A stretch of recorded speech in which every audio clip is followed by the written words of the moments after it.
नमोऽयं विष्णुपदाय कृष्णपृष्ठाय भूतले श्रीमते जयपताका स्वामिनिति नामिने।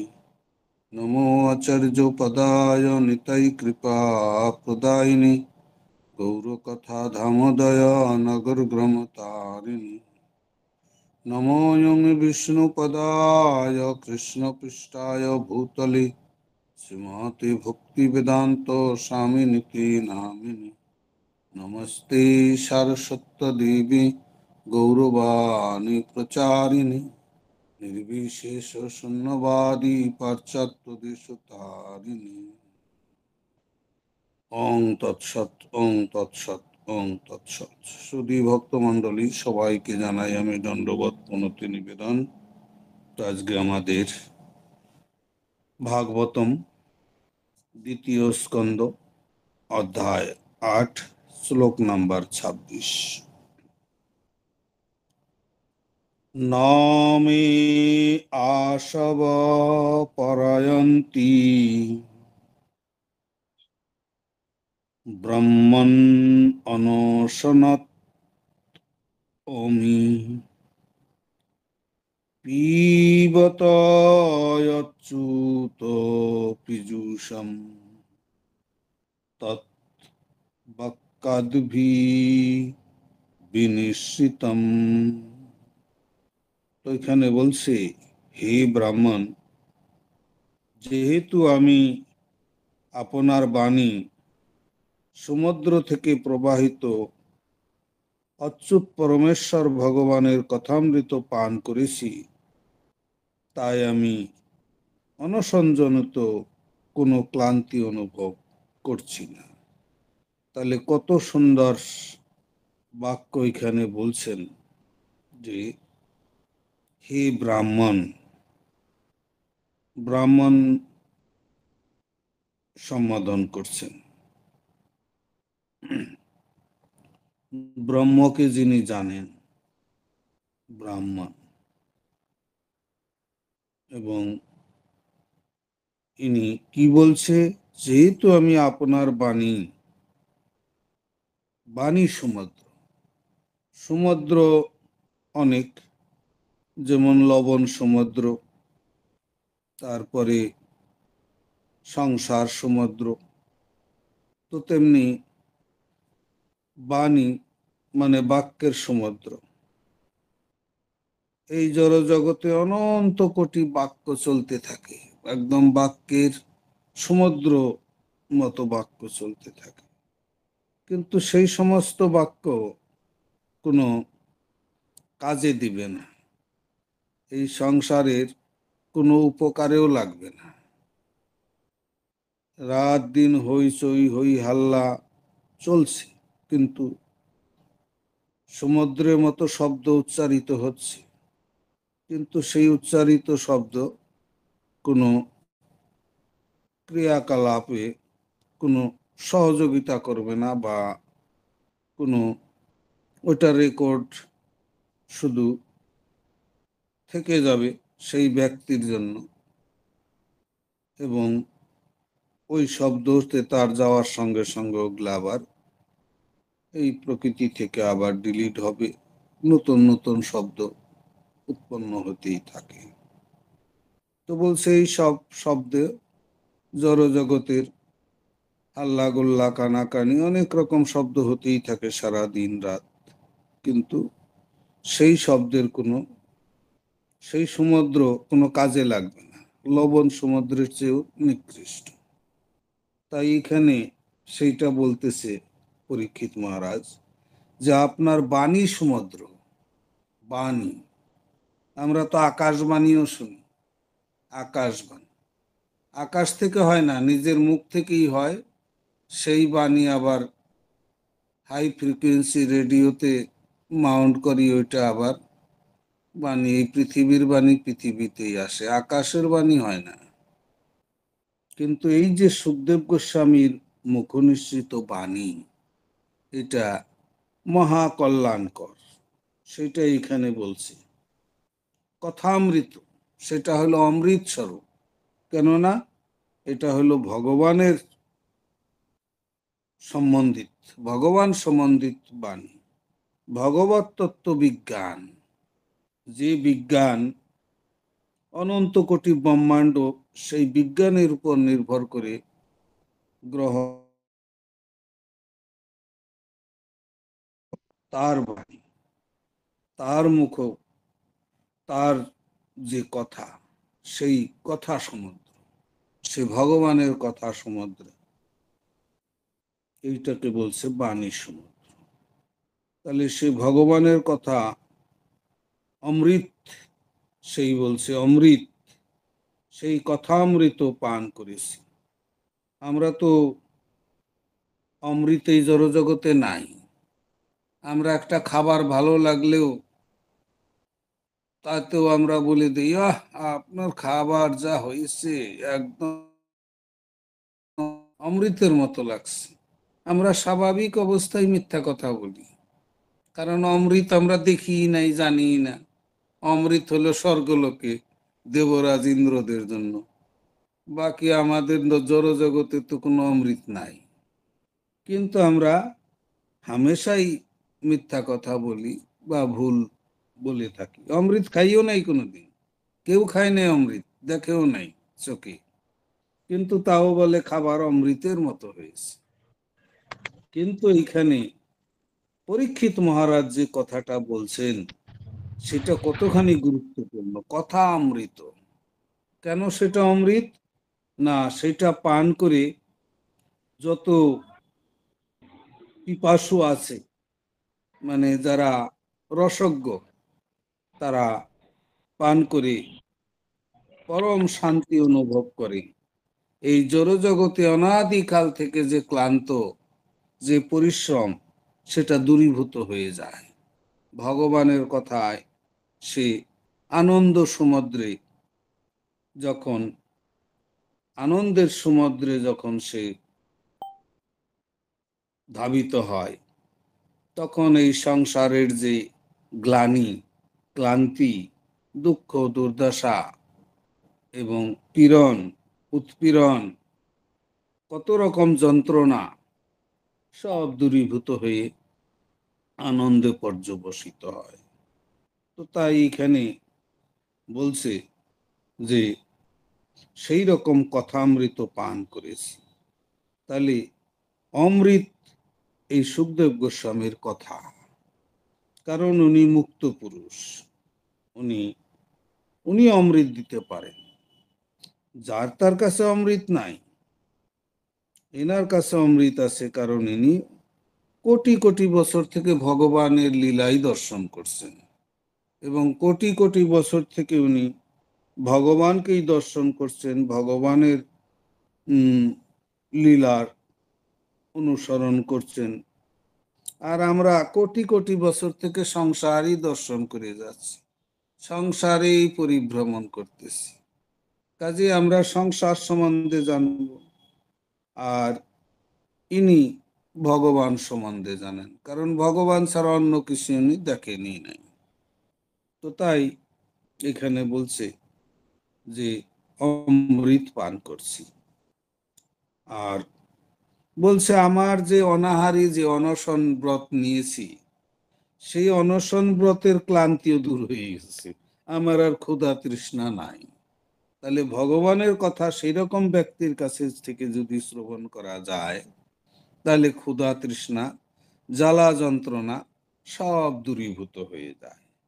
তো তাই এখানে পরীক্ষিত মহারাজ আনন্দের চোটে বলতেছেন, হে ব্রাহ্মণ, যিনি ব্রহ্মতত্ত্ববিদ, যিনি সমস্ত ব্রহ্মাণ্ডের খবর যার কাছে আছে, হে ব্রাহ্মণ, আপনার কথায় আমি এই ক্ষুধাজনিত কোন রকম ক্ষুধা তৃষ্ণা এবং জ্বালা যন্ত্রণা,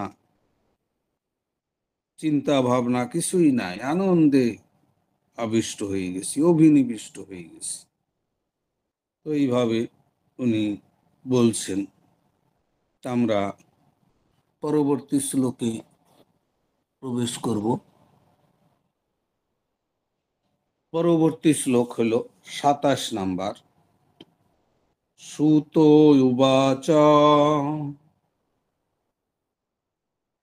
উপ উপমন্ত্রিত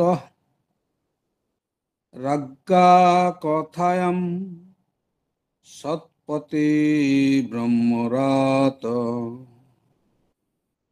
ভ্রীশম প্রীতো বিষ্ণুরাতিন সংসদি।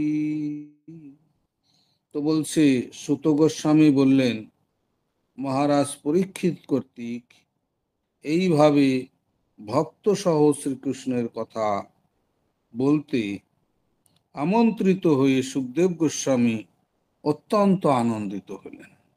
তাহলে এইখানে দেখেন যে ভক্ত সঙ্গে আনন্দ আসে, যেখানে সেখানে আনন্দটা আসে না।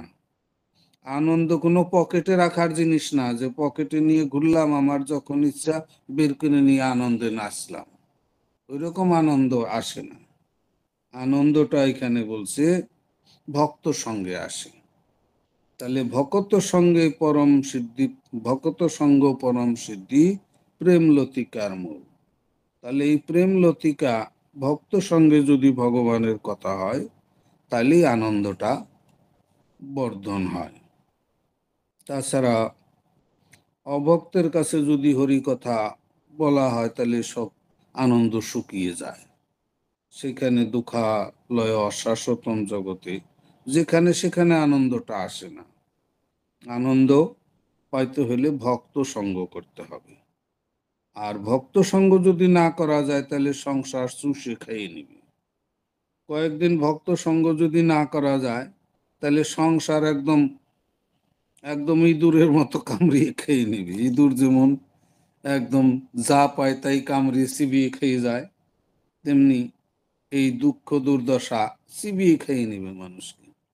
তো তাই আনন্দ পেতে হলে ভক্ত সঙ্গ করতে হবে। আর ভক্তের সাথে এই আনন্দটা, হরি কথাটা একদম আনন্দে বর্ধন হয়। যেমন দেখা যায় যে অনেক নদী আছে, সব নদী এই ভারতবর্ষে দেখা যায়, সব নদী নিজ নিজ রাস্তায় চলে আসছে, ভিন্ন ভিন্ন জায়গায় থেকে উৎপন্ন হয়েছে। কিন্তু সব নদীরই থাকে, মানে আশা থাকে সমুদ্রে মিলার। তো সমুদ্রে যখনই দেখে আমার জলরাশি তো সমুদ্রে পৌঁছাবে না, তখন সে তার চেয়ে বরিষ্ঠ নদীর খোঁজ করে, সেই বরিষ্ঠ নদীতে যেয়ে সে মিলে। দেখবেন আমরা এই মালদাই দেখা যাচ্ছে, আমাদের এই দক্ষিণ দিনাজপুর থেকে তিনটা নদী, টাঙ্গন, পুনর্ভবা, আত্রেই, বড় বড় নদী। এখন তো কলিকালের প্রভাবে জল অত নাই, তবে আত্রাইটা জল থাকে সব সময় 12 মাস। তো টাঙ্গনেও জল থাকে, পুনর্ভবাটা মাঝে মাঝে শুকিয়ে যায় জায়গায় জায়গায়। তো এই নদীগুলা প্রথমে বালিয়াখালী নদী আছে একটা, সেই নদী যেতে যেতে মিলল টাঙ্গনের সাথে। টাঙ্গন নদী একটু দূরে যেয়ে মিলল পুনর্ভবার সাথে। পুনর্ভবা একটু আগে যেই মিলল আত্রাইয়ের সাথে। আর আত্রাই একটু দূরে যেয়েই মিলল এই মহানন্দার সাথে। মহানন্দা যেয়ে মিলল গঙ্গার সাথে। তাহলে সিনিয়রিটি দেখেন কতখানি মেনটেন করে এরা, মানে বেশি দূর না, এই একটু একটু দূরেই সবাই মিলছে, কিন্তু তাও ডাইরেক্ট যায় গঙ্গাতে মিলছে না। কারণ জানে যে আমি আমার বরিষ্ঠ ব্যক্তির সাথে সঙ্গ করে তারপরে মিলব গঙ্গার সাথে। তা আমাদেরও ভক্ত সঙ্গ যে বরিষ্ঠ বৈষ্ণবের সাথে মিলতে হয়। বরিষ্ঠ বৈষ্ণবের যে কথামৃত পান করলে, তাহলে সেই কথামৃত ভগবানের কৃপা লাভ করিয়ে দিতে পারে এবং ভগবান প্রাপ্তি করিয়ে দিতে পারে। এইভাবে তাহলে পরীক্ষিত মহারাজ বলল, ভক্ত সহ কৃষ্ণের কথা বলতে আমন্ত্রিত হয়ে সুখদেব গোস্বামী আনন্দিত হলেন। তাহলে এত ভক্ত দেখে 60,000 মুনি ঋষি দেখে সুখদেব গোস্বামীও আনন্দ হলেন। সুখদেব গোস্বামী উনি কোনো বোঝাপড়া করে বেরোয় নাই, উনি অবধূত ব্যক্তি। অবধূত জানেনি যে তারা কোনো রকম শরীরকে সম্মান করে না, শরীরের আদর করে না, ত্যক্ত আদর। শরীরকে তারা আদর করে না, শরীরকে তারা বস্ত্রও পরে না। অনেকে আবার বলে যে বস্ত্র না পরলে যদি অবধূত হওয়া যায়, তাহলে ছাগল, গরু, ভেড়া, মহিষ কোনোটাই তো বস্ত্র পরে না, তাহলে তো ওরা একবারে সাধু হয়ে গেছে, অবধূত। না, ওরা অবধূত না। অবধূত হলো সেই রকম ব্যক্তি যিনি শরীরকে আদর করেন না এবং সংসারকে একদম ছেড়ে দিয়েছেন, সংসারের দিকে তাকায়ও না, সংসার সম্বন্ধে তার কোনো হৃদয় চিত্র আসে না। সর্বদাই ভগবানের চিত্র, মানচিত্র তার হৃদয়ে থাকে, সবসময় ভগবানকে হৃদয়ে ধারণ করে আর সংসারকে পরিত্যাগ করে। সংসারের চাক চিক্ক সবকিছু পরিত্যাগ করে তারা ভগবানকে গ্রহণ করে, তাই এরা অবধূত। অনেক কিছু অবধূত সম্বন্ধে, তো এইভাবে অবধূত ভাবে উনি যাচ্ছিলেন। উনি আপনা আপনি পরিভ্রমণ করেন, ওনার কোনো যোজনা নাই, কিন্তু তথাপি উনি দেখছেন, কারণ ওনার দিব্য দৃষ্টি আছে, উনি দূর থেকেই সবকিছু দেখতে পান। উনি দেখছেন যে পরীক্ষিত মহারাজ ওনার কিছু যেটা প্রয়োজন সেটা উনি পাচ্ছে না। পরীক্ষিত মহারাজ প্রথমে মুনি ঋষিদের, 60,000 মুনি ঋষি সবাই আসছে, সবাইকে বলছে কৃষ্ণ কথা বলুন, কৃষ্ণের কথা শুনি। কেউ প্রথমে তো জিজ্ঞাসা করেছে আমার কি করণীয়। তো এরা এক একজন এক এক রকম নিজের নিজের মত প্রকাশ করছেন। যেমন ডাক্তাররা, ডাক্তারখানায় গেলে কি বলবে, ওই অ্যালোপ্যাথিক ডাক্তারের কাছে গেলে সে ওই দূরে থেকেই বলবে কেমন কি কি ব্যাপার, বলে যে এই এই আমার এইরকম সমস্যা। আচ্ছা, উনি হাতও দিবে না, দূরে থেকে প্রেসক্রিপশন লিখে বাস দিয়ে দিল 28টা ওষুধের নাম। তো তো অনেক সময় রোগী পরিশ্রম হয়ে যায়, আরে হাত দিয়ে দেখলেও না আমার কি রোগ, এত ঘৃণা করে নাকি আমার শরীরকে দেখি। ডাক্তার খালি দূরে থেকে জিজ্ঞেস করলো আর বাস প্রেসক্রিপশন লিখে দিল, এই ডাক্তার ঠিক না, আর এক ডাক্তার দেখাও। এরকম করে ডাক্তার দেখাতে দেখাতে কুল কিনারাই পায় না। তারপরে বিভিন্ন ডাক্তার নিজের নিজের প্রচার, তো নিজের নিজের প্রচার করে এরা। এরা বলে হ্যাঁ ওই ওই ডাক্তার কি জানে, এই আমার ঔষধ খাও, এরকম বলবে। তো তেমনি বিভিন্ন ডাক্তার প্রচার করে। তো এই যে সুখদেব গোস্বামী, ইনিও মহান মহাভাগবত, ইনিও প্রচার করেন। প্রচারের উদ্দেশ্যে না এনারা পরিভ্রমণ করে। প্রচার মানে কি, কাকে কি করে উপকার করা যাবে, নিজের জন্য না, পর উপকারের জন্য উনি পরিভ্রমণ করে। এইভাবে ভ্রমণ করতে করতে উনি বেরিয়েছেন। তো তখন আচমক এখানে এসে উপস্থিত হয়েছে। তো দেখে সব মুনি ঋষি আনন্দিত হয়ে গেছে, কারণ উনি ওখান থেকেই দেখছেন পরীক্ষিত মহারাজ জিজ্ঞাসা করছে ওই ডাক্তার দেখানোর মতো। একজন বলছে এই ঔষধ খাও, একজন বলছে আরে হোমিওপ্যাথিক ঔষধ খাও, হোমিওপ্যাথিকই ভালো, অ্যালোপ্যাথিক বলছে অ্যালোপ্যাথিক ভালো, আয়ুর্বেদিক বলছে ধর সব বেকার, এটা খাও। এরকম করতে করতে বিভিন্ন মত প্রকাশ করতে করতে দেখছে কেউ নিজের নিজের মত বলছে, কৃষ্ণের মত কেউ বলছে না। ভগবান কৃষ্ণের মত অনুযায়ী তো সুখ ছাড়বে, তো কৃষ্ণ কথা কেউ বলছে না, খালি নিজের নিজের কথা বলছে।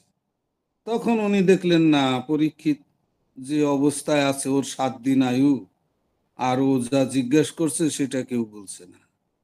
তো তখন সুখদেব গোস্বামী দয়া পরবশ হয়ে ওই দিকেই গিয়েছেন। তো এইভাবে এনারা ভাগবত, মহাভাগবত, এনারা জানেন যে কোন জীবের কি প্রয়োজন সে খুঁজছে, অনুসন্ধান করছে, আর সে এই প্রকৃতিতে আছে, তাহলে তাকে দিতে হবে তো প্রয়োজনীয় জিনিসটা। এনারা সেই জন্য পরিভ্রমণ করে।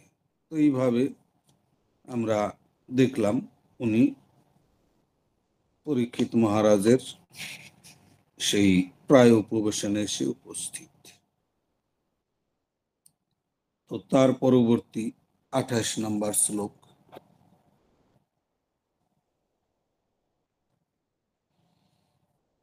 28 নম্বর শ্লোক আমাদের, প্রাহু ভাগবতম নাম পুরাণম ব্রহ্ম সংহিতম ব্রহ্মণে ভগবত প্রাক্তম ব্রহ্মকল্পে উপাগতে। তাহলে এইখানে বলছে মহারাজ পরীক্ষিতের প্রশ্নের উত্তরে তিনি সৃষ্টির প্রারম্ভে সর্বপ্রথম কল্পে ভগবান ব্রহ্মাকে যে বেদগর্ভ ভাগবত নামক পুরাণ বলেছিলেন তা বলতে আরম্ভ করলেন। তাহলে এখন আমরা জানলাম যে ব্রহ্মাকে ভগবান প্রথম চতুর্শ্লোকী ভাগবত প্রদান করেন। সেই ভাগবতমকে বিস্তার করে নারদ মুনি আবার বলেন। সেই নারদ মুনির পরে ব্যাসদেব আবার ওইটাকে আরো বিস্তার করে বলেন। তো সুখদেব গোস্বামী আবার সেটাকে সেই ভাগবতমই বলছেন।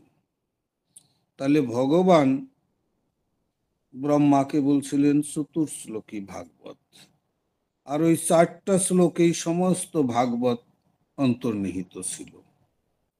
ভগবানের কথা বড় শর্টকাটে বলছে ব্রহ্মাকে, আর সুখদেব গোস্বামীও শর্টকাটে বলছে। আমাদের যদি এটা বর্ণন করা যায়, একটা শব্দকে ব্যাখ্যা করতে আমাদের 6-5-7 ঘন্টা চলে যাবে। কারণ আমরা কলিহত জীব, আমাদের মস্তিষ্কে মানে ওই কথাটা অত তাড়াতাড়ি ঢুকবে না। আমরা শব্দটাকে উদাহরণ সমেত ভালোভাবে ব্যাখ্যা না করলে আমরা সেটা গ্রহণযোগ্য আমাদের কাছে হবে না। যেমন গ্রহণ ক্ষমতা, বিভিন্ন জীবের বিভিন্ন রকম গ্রহণ ক্ষমতা থাকে, সবাই একরকম গ্রহণ করতে পারে না। যেমন একদা সাপ, সাপেদের রাজা, সাপেদের হেড, মানুষদের হেড এবং দেবতাদের হেড, এরা ব্রহ্মার কাছে যায় যে আমাদের কি করলে শ্রেয় হবে বলেন। তো তখন ব্রহ্মা বলে ওম। তখন সাপ বুঝতে পারলো, ও ওম শব্দের অর্থ বুঝে গেছি, কি ফোঁস করতে হবে, ফোঁস। তাহলে খুব ভালো, সাপ বুঝে গেল। আর দেবতারা বুঝতে পারলো, হ্যাঁ হ্যাঁ বুঝে গেছি ওম শব্দের অর্থ কি, আরে সবাইকে দান করতে হবে, আমার যা আছে সব দান করতে হবে।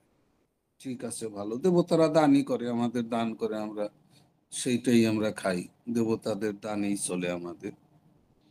আর মানুষ যিনি গেছেন উনি বুঝতেন, হ্যাঁ ওম শব্দের অর্থ বুঝতে পারছি কি, ওম শব্দের অর্থ ভগবান।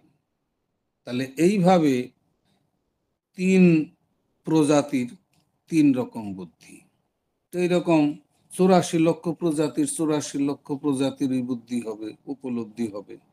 তো তাই সবাই সব রকম জিনিস গ্রহণ করতে পারে না, এবং দেহ অনুসারেও বিভিন্ন দেহ অনুসারে তার খাদ্য ভিন্ন ভিন্ন।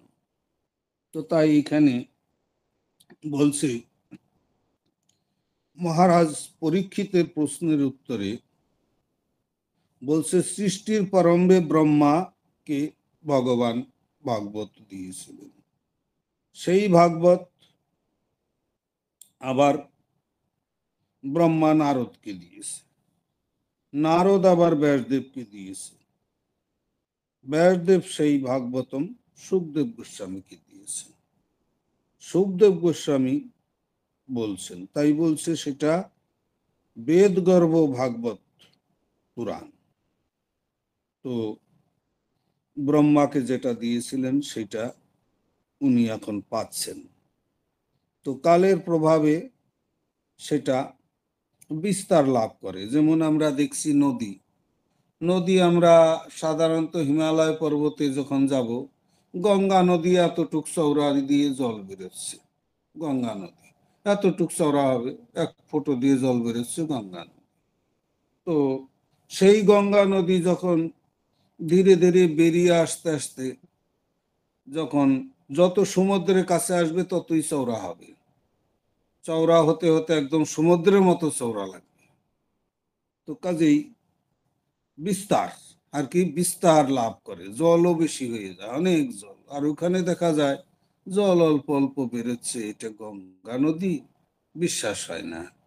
কিন্তু সেইটাই যত গঙ্গার থেকে দূরে আসবো ততই দেখা যাবে জল, অত জল কোথায় থেকে আসছে। এক এক করে মিলতে মিলতে সেই গঙ্গা বাড়তে বাড়তে যত দূর আসবে ততই মোটা হবে, চওড়া হবে, ততই বিস্তার হবে। তো ভাগবত মতাই ব্রহ্মাকে ভগবান দিলেন, ব্রহ্মা সেটাকে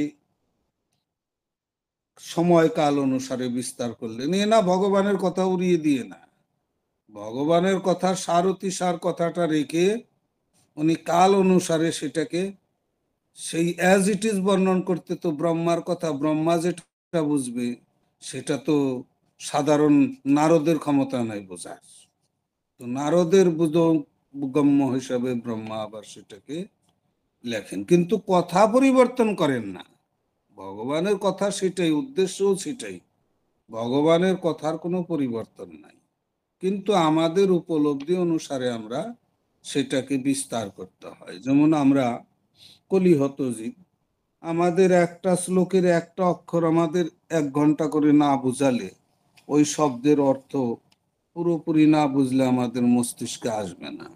কিন্তু আমাদের অত সময় নাই, আমরা একটু সরলভাবেই বলতে হয়, তো তাতে বোধগম্য হয় না অতটা। এক একটা শব্দের একটা বিশেষ অর্থ আছে। তো তাই বলছে মহারাজ পরীক্ষিতে এইভাবে, যে উত্তর সেটা হলো কল্প।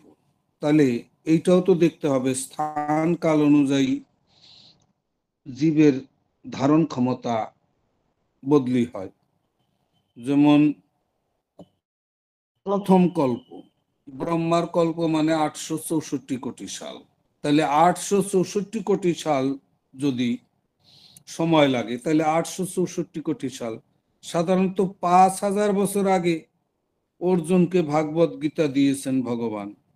সেই ভগবত গীতায় অর্জুন বলেছেন যে আমার পক্ষে এই মনকে কন্ট্রোল করা সম্ভব না।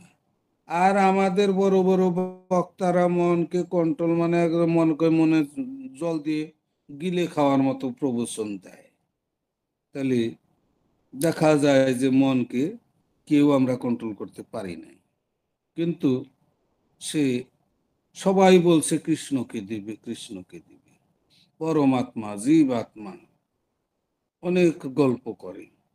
কিন্তু যদি কাউকে জিজ্ঞাসা করা যায় যে আপনি আত্মা দেখছেন, তাহলে সে না দেখি নাই। পরমাত্মা দেখছেন, না দেখি নাই। ভগবানকে দেখছেন, না দেখি নাই। তাহলে সেই রকম সাধনার একটা পর্যায় আছে, সেটা আমরা একটা শ্লোক কোনো সময় বলে দেখাবো যে এর মধ্যেই অন্তর্নিহিত আছে। কেমনি দেখতে হবে ভগবান ক্লিয়ার বলে দিয়েছে, এবং আত্মাও দেখা যাবে।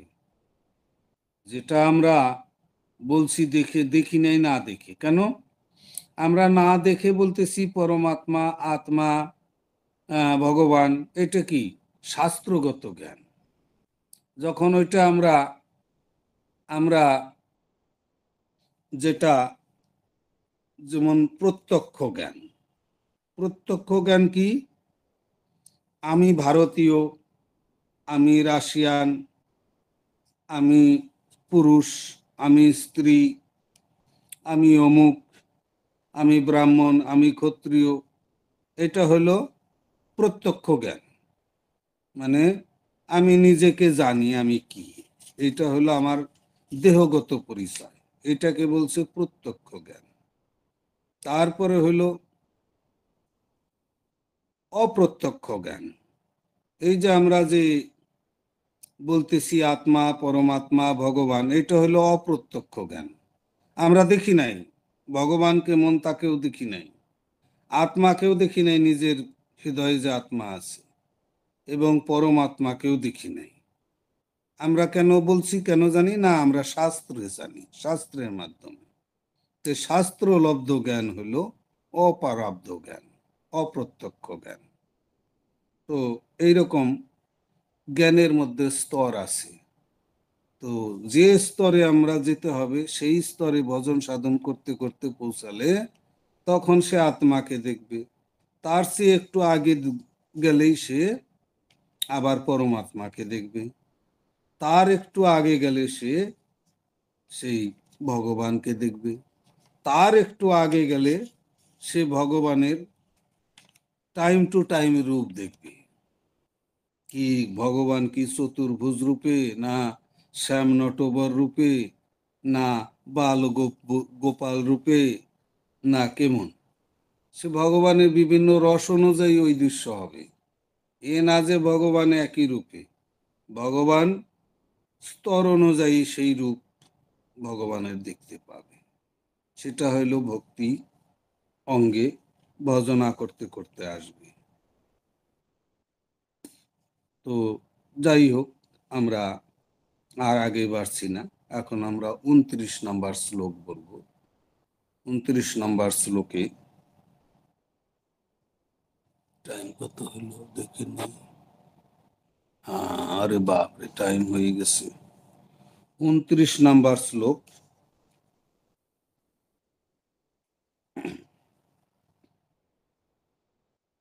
যত যত পরীক্ষিত ঋষভ পাণ্ডূনাম অনুপৃচ্ছতি আনুপূর্বেন তৎ সর্বম আখ্যাতুম উপচক্রমে। এখানে বলছে মহারাজ পরীক্ষিত ছিলেন পাণ্ডু বংশের শ্রেষ্ঠ উত্তরাধিকারী, এবং তাই তিনি উপযুক্ত ব্যক্তির কাছে উপযুক্ত প্রশ্ন করতে সক্ষম হয়েছিলেন। সুখদেব গোস্বামী ও মহারাজ পরীক্ষিতের সেই সমস্ত প্রশ্নের উত্তর প্রদান করার জন্য নিজেকে প্রস্তুত করলেন। তাহলে প্রশ্নকর্তা প্রশ্ন করবেন, আর প্রশ্নের উত্তরদাতা সে তৈরি করবেন যে প্রশ্নগুলা কেমন ভাবে সাজিয়ে গুছিয়ে বলা যায়। এ না যে প্রশ্ন করলো এক একজন। এখন তো দেখা যায় পাঠে বা কোনো জিজ্ঞাসা করলে যদি কাউকে বলা যায়, একটা প্রশ্ন করা যায়, সে উত্তর দেয় 180 ডিগ্রি অপোজিট। তার উপলব্ধিতে সে কানেও শুনে না কি বললো, সে উত্তরটা আবার উল্টা দেয়। তো এইভাবে দেখা যায় বেশিরভাগ ক্ষেত্রেই যে উত্তর, প্রশ্নকর্তা প্রশ্ন করে একটা, উত্তর দেয় আর একটা। তো এইরকম না, সেইটা এখানে আমাদের শিক্ষা দিচ্ছেন না। মহারাজ পরীক্ষিত যেমন প্রশ্ন করবেন, প্রশ্ন করতে সক্ষম হয়েছিলেন। পরীক্ষিত মহারাজ প্রশ্ন করেছিলেন, সুখদেব গোস্বামী সেই প্রশ্নের উত্তর অ্যাজ ইট ইজ প্রদান করছিলেন, এবং সেটা যথোপযুক্ত। এ না যে প্রশ্ন করলো একটা, উত্তর দিলাম আর একটা, এরকম না। বর্তমান কলিযুগে তো দেখি প্রশ্ন করে, প্রশ্নকর্তা করে একটা, আর শ্রোতা তো শুনেই না, সে মন মর্জি আর একটা বলে দেয়। এইরকম হতে থাকে। কিন্তু এইখানে সেটাও একটা শিক্ষণীয় বিষয় যে, আর এই পরীক্ষিত মহারাজ ইনি শশাগরা পৃথিবীর রাজা ছিলেন। আর উনি শশাগরা পৃথিবী পরিভ্রমণ করেছেন, সেটাও ভাগবতমে আছে। আমরা অনেক সময় বলি ভারতবর্ষের রাজা, না, ভারতবর্ষ তখন সারা পৃথিবী শাসন করত। তো কাজেই তুর্কিতে গিয়েছিল, তুরস্ক, দবির, খাস, বিভিন্ন ভাগবতমে যা লেখা আছে সেটা এখন দেখতে গেলে দেখা যায় সারা পৃথিবী উনি পর্যটন করেছিলেন। কাজেই উনি শশাগরা পৃথিবীর রাজা ছিলেন। আর উনি পাণ্ডু বংশের শ্রেষ্ঠ উত্তরাধিকারী ছিলেন। তো এইভাবে তার পুত্র জন্মে জয়কে বসিয়ে উনি এই প্রায় উপবসানে ভাগবত কথা শ্রবণ করার জন্য বসেন।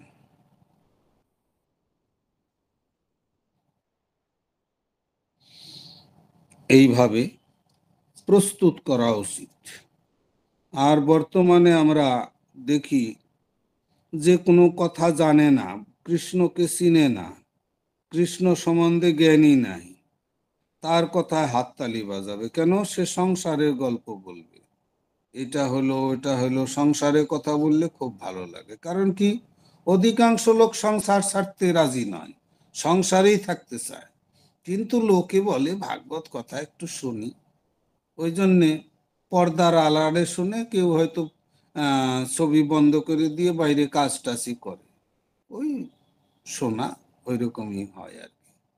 তো যাই হোক, কারেন্টও চলে গেল, তাহলে এখানে আমরা বিশ্রাম দিচ্ছি।